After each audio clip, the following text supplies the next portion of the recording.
अपने James and Daniel का connection क्या है, तो आज इस वीडियो में हम इसी चीज को डिकोड करने वाले हैं। देखो, लुकिज्म में अभी तक one of the biggest mystery ये है कि जो James Lee and Daniel Park है उनके बीच का रिलेशन क्या है। पीडीजे ने मल्टीपल टाइम्स इन दोनों के अराउंड इतने सबटल हिंट्स ड्रॉप किए हैं कि ऑलमोस्ट पूरी कम्युनिटी मान चुकी है कि डैनियल और जेम्स के बीच नॉर्मल रिलेशनशिप से काफी ज्यादा डीप कनेक्शन है। और रिसेंट चैप्टर में डैनियल की डेथ पर जेम्स का रिएक्शन इस थ्योरी को और भी ज्यादा स्ट्रॉन्ग बना देता है। सबसे पहले एक इम्पोर्टेंट चीज समझनी पड़ेगी, जेम्स ली जनरली किसी के लिए इमोशन शो नहीं करता है। वो पूरे पीडीजे यूनिवर्स का सबसे cold, calculating and manipulative character में से एक है। वो हर सिचुएशन को चेस गेम की तरह देखता है एंड लोग उसके लिए सिर्फ पीसेस होते हैं। इसीलिए जब डैनियल की डेथ की न्यूज सुनकर जेम्स ने अपना कंपोजर लॉक किया, तब कम्युनिटी को इंस्टेंटली लगा कि डैनियल उसके लिए सिर्फ एक नॉर्मल प्यादा नहीं था। अब थोड़ा कॉन्टेक्स्ट समझते हैं। जेम्स ली और कीटे किम करेंटली साथ काम कर रहे हैं एंड कीटे का गोल है जेन जीरो का चाओस वापस लाना।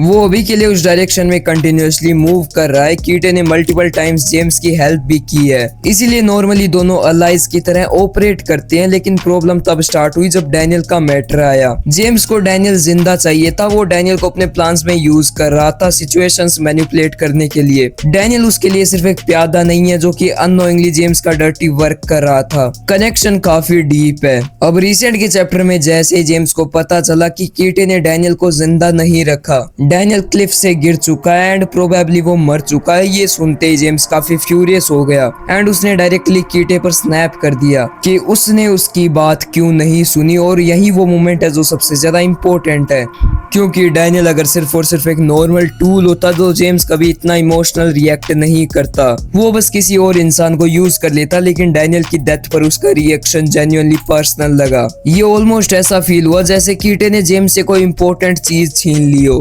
और यहीं से स्टार्ट होती है सबसे बड़ी थ्योरी, डैनियल एंड जेम्स का हिडन कनेक्शन। सबसे सस्पिशियस चीज ये है कि जेम्स डैनियल की ड्यूअल बॉडी एबिलिटी के बारे में जानता है सीरीज की स्टार्टिंग से ही। ये पावर लुकिज्म यूनिवर्स की सबसे बड़ी सीक्रेट है और बहुत कम लोग इसके बारे में अवेयर है। फिर भी जेम्स को शुरू से डैनियल का सीक्रेट पता था। और सबसे वियर्ड पार्ट ये है कि उसने कभी इस इंफॉर्मेशन को डैनियल के अगेंस्ट यूज नहीं किया। सोचो, जेम्स जैसा मैनिपुलेटिव बंदा अगर चाहे तो डैनियल की एंटायर लाइफ डिस्ट्रॉय कर सकता है उसका सीक्रेट एक्सपोज करके। लेकिन उसने ऐसा कभी नहीं किया। ना सिर्फ उसने डैनियल को प्रोटेक्ट किया बल्कि बार बार पर्सनली उसे गाइड भी किया। अगर तुम्हें याद हो तो सीरीज की स्टार्टिंग से ही जेम्स ली की नजर डैनियल पर रही है। उसने कई बार डैनियल को गाइड भी किया है, हाँ वो भले मैनिपुलेटिव नेचर में क्यों ना हो।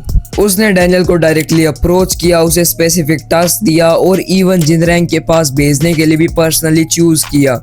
और इसी रीजन से मुझे लगता है कि जेम्स का इंटरेस्ट डैनियल में सिर्फ स्ट्रेटेजिक नहीं है। इसके अलावा अगर याद हो तो जब Hunt for big deal arc चल रही थी, तब चैप्टर 428 एंड चैप्टर 429 में जब अपना गन चला जाता है, फिर जेम्स ली डैनियल को टास्क देता है। वो उसे चैलेंज देता है कि अगर तू, जैक एंड वास्को तीनों मिलकर अगर मुझे एक सिंगल क्लीन हिट लैंड कर पाए तो मैं सबको छोड़कर यहाँ से चला जाऊंगा, अदरवाइज तुम सब यहाँ पर मरोगे। और यहाँ पर वैसे तो ये लोग बिल्कुल भी जेम्स पर हिट नहीं कर पा रहे थे, पर डैनियल अपने एक ट्रिक का यूज करता है एंड वो जेम्स पर हिट कर पाता है। ये हिट भी काफी ज्यादा डिसरिस्पेक्टफुल थी, बट फिर भी जेम्स को बिल्कुल भी गुस्सा नहीं आया। इवन वो अपने डैनियल के सर पर हाथ रखता है एंड बोलता है कि तूने काफी अच्छी ग्रोथ की है। ऐसा नहीं लग रहा कि जेम्स डैनियल को किसी तरह से ग्रो करते हुए देखना चाहता है। लाइक वो चाहता है कि डैनियल अपने फुल पोटेंशियल पर पहुंचे, डैनियल आगे बढ़े। हाँ, अब इसका एक कॉमन रीजन ये भी हो सकता है कि जब डैनियल अपना फुल पोटेंशियल पर पहुंच जाए, बहुत स्ट्रॉन्ग हो जाए, तब जेम्स उसे एक प्यादे की तरह यूज कर पाए। इसके अलावा चार्ल्स चोई ने एक बार डैनियल से कहा था कि जेम्स ली एग्जिस्ट ही नहीं करता। ये लाइन ऑलरेडी काफी सस्पिशियस थी।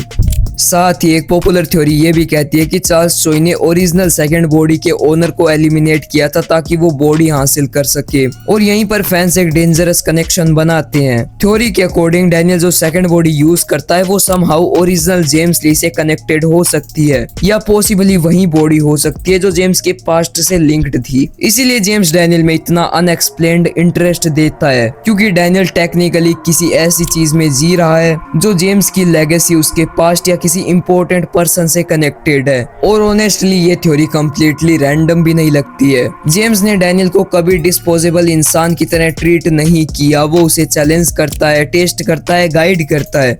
और कॉन्स्टेंटली अपने प्लान्स के अंदर रखता है। ये बिहेवियर किसी नॉर्मल प्यादे के लिए नहीं होता है। इवन बुशान आर्क की स्टार्टिंग में अपने जेम्स ली ने डायरेक्ट डैनियल को अप्रोच किया था कि तू मेरा एक हैंड बन जा, मेरे अंडर काम कर, हम दोनों मिलकर सोसाइटी बनाएंगे ईविल फ्री वाली। इसीलिए एक और मेजर थ्योरी ये भी है कि जेम्स डैनियल को अपना सक्सेसर मानता है। अबे यार ये लोग क्या क्या थ्योरीज बनाते रहते हैं, बट थ्योरी है इसलिए बतानी तो पड़ेगी। जेम्स ने खुद एडमिट किया था कि उसे डैनियल की 2 बॉडीज के बारे में बिगिनिंग से ही पता था, फिर भी उसने डैनियल को एलिमिनेट नहीं किया बल्कि उसे स्ट्रॉन्गर बनने दिया। अगर जेम्स सच में चाहे तो डैनियल को कब का खत्म कर चुका होता, लेकिन इंस्टेड जेम्स हमेशा डैनियल को ग्रो करने देता रहा है। और जब उसे लगा डैनियल मर गया तब पहली बार उसका मास्क टूटता हुआ दिखा। और पीडीजे सेंस नॉर्मली बिना रीजन के ऐसे सेंस नहीं लिखते हैं, इसीलिए मुझे पर्सनली ऐसा लगता है कि जेम्स और डैनियल के बीच अभी भी बहुत बड़ा हिडन ट्रूथ रिवील होना बाकी है। इवन हमने जेम्स एंड डैनियल के बीच में बहुत सारे पैरेलल्स भी देख रखे हैं, जैसे कि याद हो कि अपने डैनियल ने जब ईमू को पेट करने का ट्राई किया था, वो उसे सेव कर रहा था, तब ईमू ने उसे बाइट किया था। जिसके बाद जेम्स ली का भी ऐसा एक पैरेलल आता है इंचोन आर्क की एंडिंग में, जहां पर उसे एक पागल कुत्ता काटता है। अब डैनियल ने तो उसे ईमू को बचा लिया था, बट अपने जेम्स ने उस कुत्ते को मार दिया। इसके अलावा भी हमें बहुत बार जेम्स एंड डैनियल की फाइटिंग में पैरेलल्स दिखे हैं, उनके मूवमेंट्स में एंड उनके एक्शंस में भी। और फिर आती है अपनी लास्ट थ्योरी, ब्लड कनेक्शन। काफी रीडर्स ऐसा बिलीव करते हैं कि डैनियल का ओरिजिन उतना सिंपल नहीं है जितना बिगिनिंग में लगता था।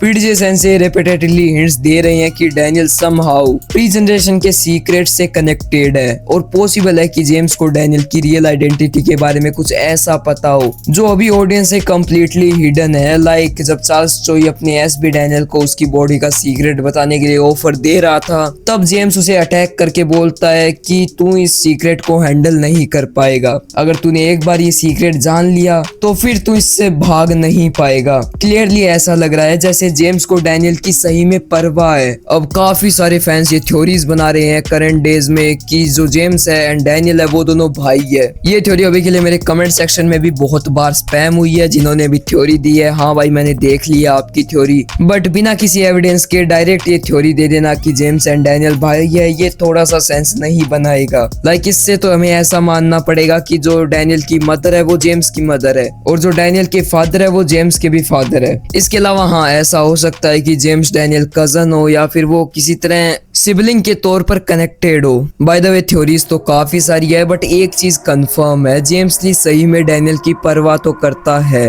और ये एक और चीज भी कंफर्म है कि जेम्स के फ्यूचर के प्लान में डैनियल का बहुत बड़ा वाला रोल होने वाला है। एंड हाँ इसी तरह से अपना जेम्स एंड डैनियल कनेक्टेड है, जिसकी काफी सारी पॉसिबिलिटीज मैंने आपको बता दी है डिटेल्स के साथ। आपके क्या ओपिनियन है, tell me in the comments में। मिलता हूँ नेक्स्ट वीडियो में, तब तक के लिए बाय बाय। और सब्सक्राइब कर लेना ऐसे ही अमेजिंग कंटेंट के लिए, हम 40 के सब्सक्राइबर्स के बहुत क्लोज हैं।